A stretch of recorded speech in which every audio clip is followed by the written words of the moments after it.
Ang alam nating tiktik ay katumbas ng aswang. Ito ang paksa ng isang pelikulang napanood ni Juana Ruiz. Alamin natin ang kanyang kabuoang ulat. Mula sa direksyon ni Eric Mati, ang Tiktik, The Aswang Chronicles ay isang pelikulang binibidahan ni Ding Dong Dantes, Lovie Poe, Joey Marquez, Janice de Belen at Ramon Bautista.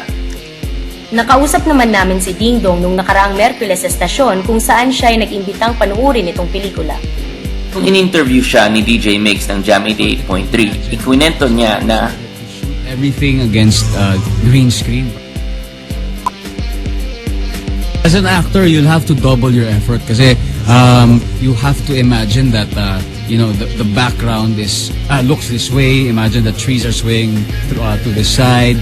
Imagine that the aswang is going towards you, and syempre you'll have to adjust your eye level and so on and so forth. So parang in the process of shooting it, we had to do it several times. May mga take one. kakaiba ito kasi ang lahat ay mangyayari sa loob ng 24 oras lamang. At merong pang sorpresa mula sa bandang Wolfgang. Special na magaganap sa Tiktik kasi Wolfgang is also included in the picture. Abangan nila kung ano eksena na in actual live scoring nila yung isang buong scene. Kung what song ng Wolfgang panoorin nila doon. One of my favorites dahil ako, sabi ko nga, kaya nasabi ko sa'yo, stuck in the 90s. So, yung director namin, si Eric Mati, nasa rin nagsulat.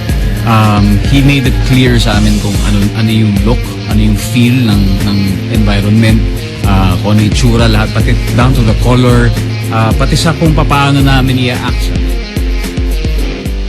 Itinanong naman ni Roana kung paano umarte na green screen lamang ang gamit.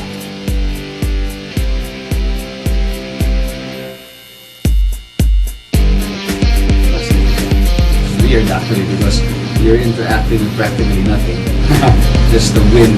Pero syempre, it's the objective to make it look realistic, and you wouldn't notice that it was just shot against green screen because everything is really realistic. It's very interesting because it's very Filipino, and that you will see lots of aswangs.